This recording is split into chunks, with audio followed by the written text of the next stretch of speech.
Thank you for joining us. It is now my task to introduce our keynote speaker today, Jill Griffin.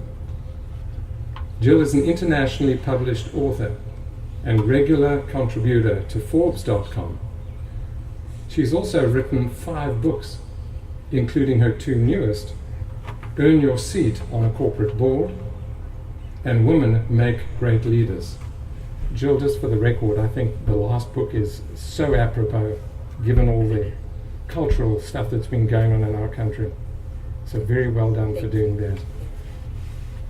Jill also serves as a New York Stock Exchange independent public board director, and since 2003 she has served on the board of Labby's Fuddruckers restaurant. You have to be very careful how you use that last word, by the way. Where she chairs, I'm sorry, my sense of humor gets better of me occasionally. Where she chairs the Talent Management and Administrative Committee, overseeing store operations, risk, and management succession. She also leads Jill Griffin Executive Learning, whose mission is to coach talented leaders to break out of middle management, rise into the executive suite, and ultimately move up to the level of a corporate board. Jill began her career in brand management in R.J. Reynolds, where she rose to manage the corporation's largest brand, Winston. And possibly most impressively, at least from my perspective, Jill is a magna cum laude graduate of the Moore School, which, by the way, means of the greatest praise. So you can't get any higher than magna cum laude. She earned both an undergraduate and MBA degrees at the Moore School. In 2003, moreover, she was awarded the Darla Moore Distinguished Alumni Award, and for the past several years, we have awarded an endowed MBA scholarship in Jill's name. In her free time, I'm not sure she has much from what I can see, Jill enjoys yoga, acrylic painting. By the way, is that goat yoga or just plain yoga? Plain yoga. I had to ask that detail. Easy yoga. Easy yoga. Okay, easy yoga. There's a whole story on that one. She enjoys biking, and she also enjoys American history. Please welcome Jill Griffin.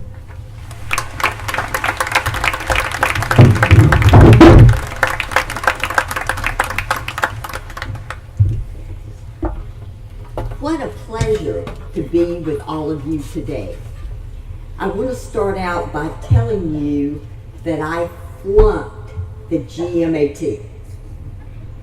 I absolutely flunked the Graduate Management Assessment Test. But here I am. So I have 3 points for you today. They are know yourself, be yourself, and grow yourself. Now, knowing yourself might sound simple, but Benjamin Franklin got it right when he said there are 3 things extremely hard: steel, diamond, and knowing yourself. What happened for me early was really a paramount moment in beginning to know myself. I grew up in a really small town called Marshville, North Carolina. And in the 3rd grade, a new boy joined our class, which was really unusual because we had a really small community. He moved actually from Dillon, South Carolina, and his name was Bob. And Bob and I became fast friends, and we would ride our bikes together several times after school during the week. He taught me how to ride my bike without holding on to the steering wheel, for lack of better handlebars, I should say. And we would take adventures to places in our little town that I would have never gone to on my own. So fast forward to spring of that year, and Miss Gaddy, our teacher, asked us to take the little red wicker chairs that outlined the perimeter of our classroom and pull them together for story time. And in this instance, I didn't hear Miss Gaddy's story. What I heard were whispers that said to me, Miss Gaddy is not married. Miss Gaddy takes care of herself. Miss Gaddy has a good job. And I said to myself, when I grow up, I'm going to get a good job and take care of myself, and hey, I'm going to get a job around boys, because boys are fun.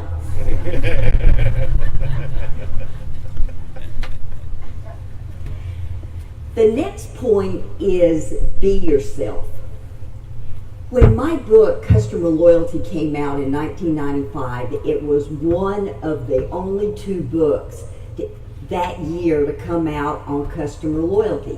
All the books up until then were on customer service, zero defections, those types of things.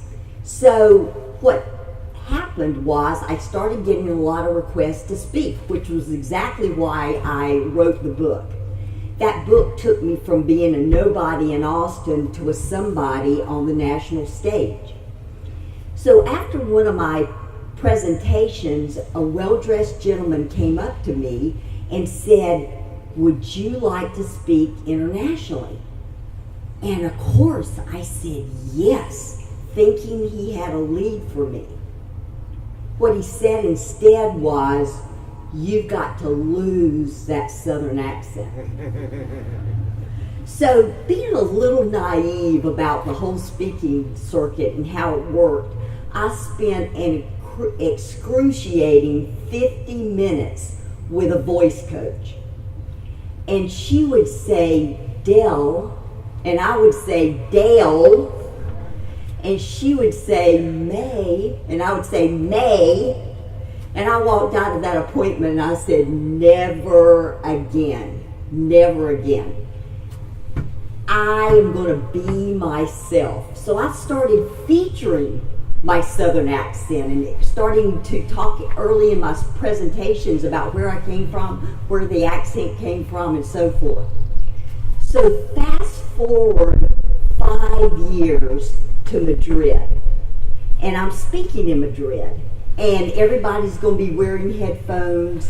The interpreters are in a clear glass booth, and as I always do, I walked over to the interpreters, 2 women, and I said, "I just want to tell you that even by U.S. standards, this is a kind of a different accent." And one of the interpreters said, "Madam, I went to university near where you grew up. I know this accent very well." So that all worked out. And the bottom line is, never let anybody remove what is special about you, because that's truly your brand. The last point is grow yourself.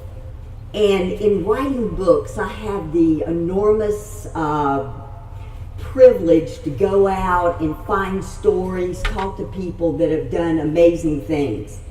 And there is a woman named Deetra Quinn that now is co-founder and CEO of Lafayette, the wonderful clothing line Lafayette.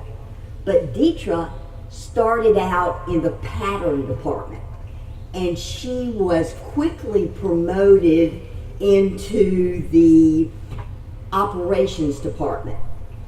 She's the secretary in the operations department, and she is sitting in a meeting with all the men around the table, and they talk about the fact that skirts are getting shorter and that they have 200,000 skirts in Korea that need to be shortened. None of the men wanted the job. Deetra raised her hand and said, I'll go.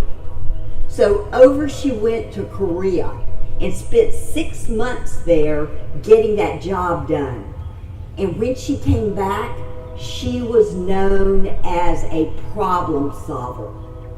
She was known to get things done, and by the age of 27, she became vice president of operations.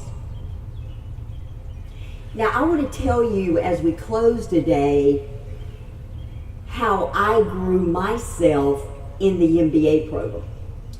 I was putting myself through the MBA program on my own and did fine the first year in paying for things, but I was really wondering how I was going to get through the second year with tuition and all. And so I am walking through the campus with my good friend Bill Fitzpatrick. And we are talking about how am I going to finance this thing? And Bill gets this look in his eye that those of you that know him would know the look. And he spreads his hands out wide and he says, Jill, you're going to take my job. Now, what was Bill's job? Bill's job was advertising manager for the Gamecock newspaper. He had a sales staff going out all over Columbia selling ads for the Gamecock. And they published 2 days a week. So Bill got me that job. And I grew by leaps and bounds. I had never managed a sales team. I had never worked on in the advertising department for a newspaper. But he made that happen for me, and he helped me grow. And I'd like for Bill to stand up right now and everyone applaud him. Bill, stand up. You deserve it. Yes. So the moral of that story is when you have an opportunity to say yes, you say yes. And when you have an opportunity to grow, you grow. Oh, you are so welcome. So, thank you, graduates. I am so proud of you.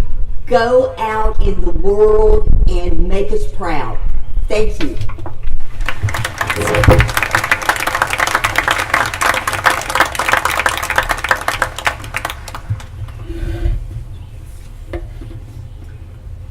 Jill, thank you so much for a wonderful start to our ceremony. This is what happens when you invite an author to come and deliver a keynote address, because you get really crisp, really concise, really clear instructions. And I think know yourself, be yourself, grow yourself. That's something you can all take away, and please keep that in mind as you move forward. I will just add one other detail to Jill's wonderful address, and that is pretty simple. Girls are fun too. Just for the record. Yes, they are. Yes, they are. Just for the record. For sure.